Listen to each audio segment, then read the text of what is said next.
Qué linda en la rama la fruta se ve. Si lanzo una piedra tendrá que caer. No es mío ese huerto, no es mío, lo sé. Mas yo de esa fruta quisiera comer. Mi padre está Los caimitos de lejos, Monseñor. no me ve. Eran cerca de las 10 de la noche en el pueblo de Peñablanca, en donde la plaza y las callejuelas que partían de ella estaban completamente desoladas. Solo una pareja de gatos estaba en sus inmediaciones. Por lo cerca que estaban el uno del otro y por los ñarridos que pegaba la gata, se podía pensar que estaban en pleno romance. De pronto, aparecieron 4 siluetas de personas por distintas direcciones y se dirigieron al árbol de harino que había en una de las esquinas de la plaza. En su forma de caminar se notaba que deseaban pasar desapercibidos y, por su tamaño, parecían niños. Los muchachos, que cifraban los 11 y 12 años, eran Mario, Cesarín y Carlos, residentes en Peñablanca, y José Luis, residente en la ciudad capital, pero que pasaba todas las vacaciones escolares en casa de sus abuelos maternos, quienes residían en el lugar. Entre estos 4 personajes existía una gran amistad que habían cultivado por varios años. Todos los días compartían horas en las actividades propias del verano. Se ayudaban unos a otros a sacar las tareas que les asignaban en sus respectivas casas y, cuando quedaban libres, gustaban ir de expedición, armados cada uno de un biombo y de una afilada cuchilla. Los biombos eran para cazar palomas y tortolitas, y las armas blancas eran para aliñar cuanta fruta toparan en los predios que recorrían. Una parada obligada en las correrías era el paso Caimito, en el río Mensabé, donde estaba el puente del camino que une a Peñablanca con las Yescas.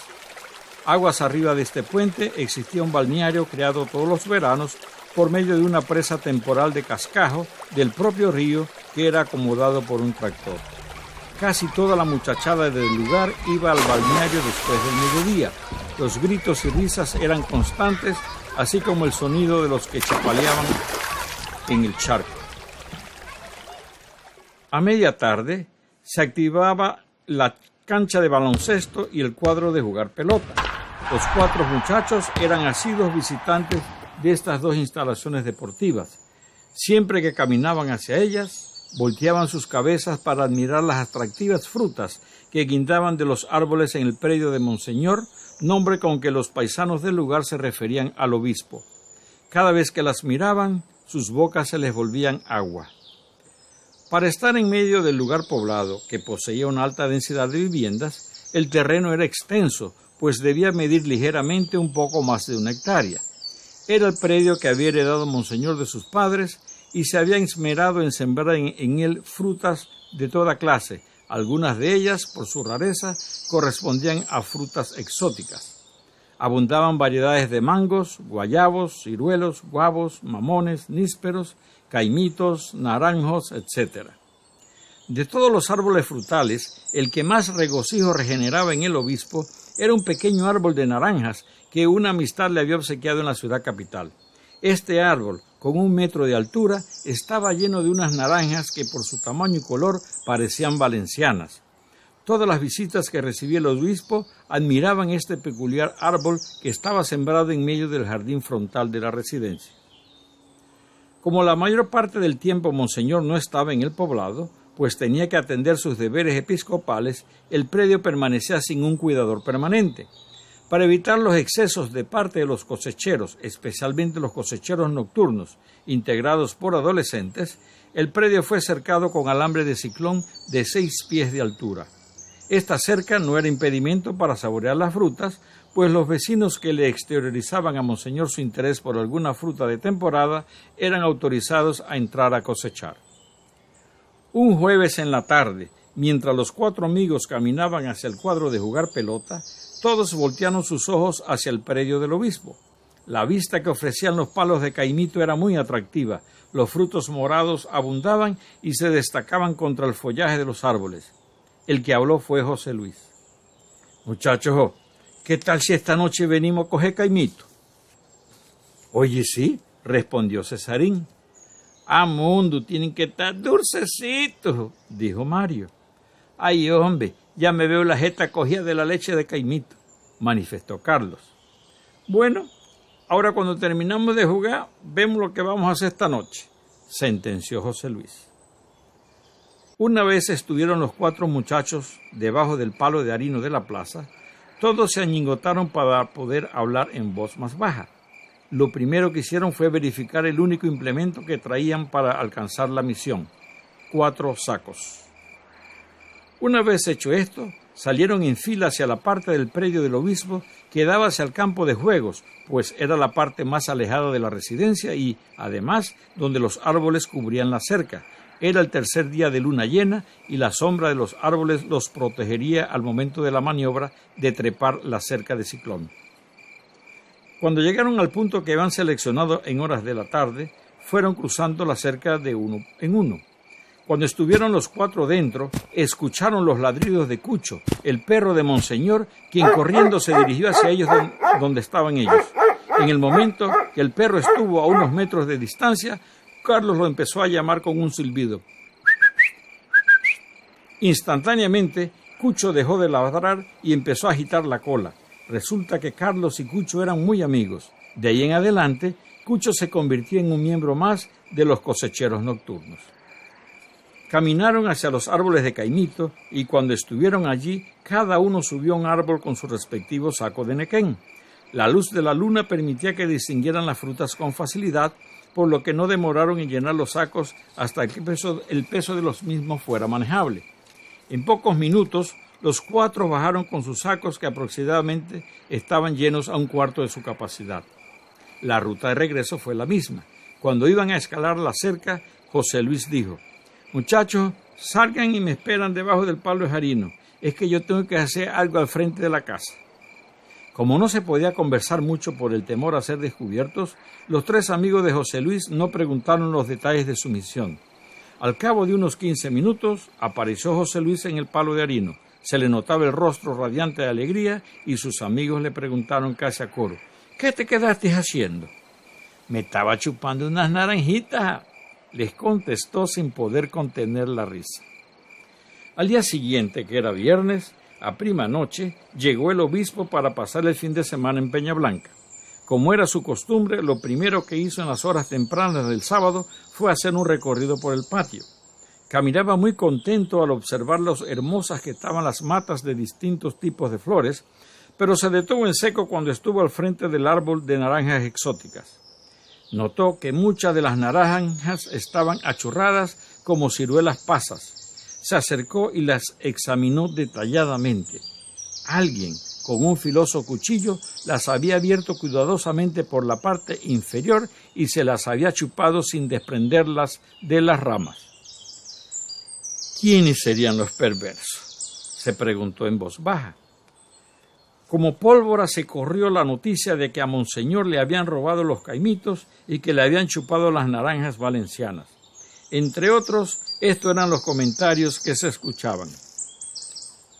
«Oh, ya los nuevos de este tiempo no respetan. Hombre, robarle los caimitos a Monseñor. ¿Quiénes serán los malucos? Eso no se hace.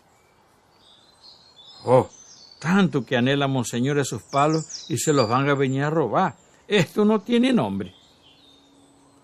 Esos malucos se atrevieron hasta a chuparle las naranjas del palito especial que tiene sembrado frente a la casa y que cuida como las niñas de sus ojos. Oh, atreverse a robarle un obispo. Para el infierno van al día esos perversos. Como era usual, los domingos que estaba Monseñor de visita en el lugar, él oficiaba misa a las 8 de la mañana y estaba en la capilla desde las 7 para confesar a los fieles. Al no haber un confesionario, Monseñor se ubicaba en una de las bancas delanteras y el penitente se sentaba a su lado. Casi todo el pueblo se congregaba para la Eucaristía dominical y los niños y jóvenes se mantenían en la plaza. Entre los congregados estaban nuestros cosecheros nocturnos, quienes tenían la impresión que muchos los veían como sospechosos de las tropelías en el predio del obispo. José Luis, sin resistir la risa, les dijo: «Muchachos, les digo que anoche no pude dormir». «¿Y eso? ¿Qué te pasó?», preguntó Mario. «Nada, pensando en los caimitos, Monseñor. Tengo ganas de irme a confesar. dijo José Luis a la vez que hacía el ademán de entrar a la capilla. Mira, déjate bajeza. Si se enteran los papas, nosotros nos van a dar una zumba, le increpó Carlos. José Luis continuó riendo y entró a la capilla, seguido por sus 3 amigos que mostraban ansiedad en sus rostros. José Luis se dirigió a la parte frontal de la capilla y se sentó al lado de 2 ancianas que esperaban por la absolución de sus pecados. Sus amigos se sentaron en una banca en medio de la nave y se mantuvieron atentos a lo que sucedía con José Luis. Mientras esperaba, José Luis hizo una revisión de las faltas cometidas y encontró que el único pecado digno de confesar era el robo de las frutas en el predio del obispo. Se decía a sí mismo, si de verdad es hombre de Dios me perdona, vamos a ver. Cuando le tocó el turno, José Luis se sentó al lado de Monseñor y nerviosamente se hizo la señal de la cruz mientras decía, en el nombre del Padre, del Hijo y del Espíritu Santo. A ver, hijo, ¿qué pecados tienes?, le preguntó amablemente Monseñor. Monseñor, he robado, declaró José Luis mirando hacia el piso. ¿A quién le has robado? A usted, Monseñor. El obispo no pudo disimular su sorpresa y se quedó callado por unos instantes. Luego continuó. ¿Qué robaste? Me robé unos caimitos y me chupé unas naranjas. ¿Estás arrepentido? Sí, Monseñor, estoy arrepentido y prometo no volverlos a hacer, contestó José Luis, quien no levantaba la vista del suelo. Bueno, para expiar tus pecados te voy a poner una penitencia. Dime, ¿cuántas naranjas te chupaste? Pienso que por lo menos 10. Bueno, vas a rezar 10 Padre Nuestros y 10 Ave Marías. Entonces, para hacer la oración de absolución, que siempre la hace el confesor con la palma de la mano derecha cerca de la frente del penitente, los amigos de José Luis notaron que Monseñor le agarró la cabeza y se la jamaqueó varias veces.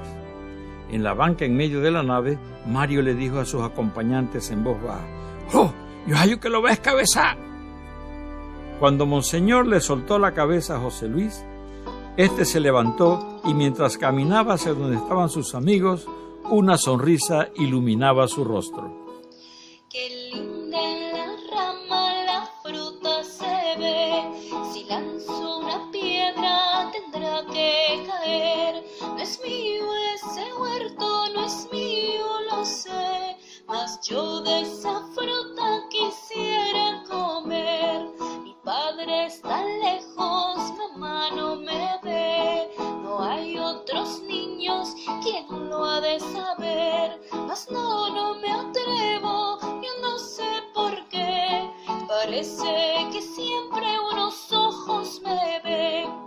Papá no querría besarme otra vez, mamá lloraría de pena también. Mis buenos maestros dirían tal vez que niño tan malo no jueguen con él. No quiero, yo nunca de hacer, sino lo que haría si todos me ven. Llegando a mi casa, caricias tendré, abrazos y besos y fruta también. Llegando a mi casa, caricias tendré, abrazos y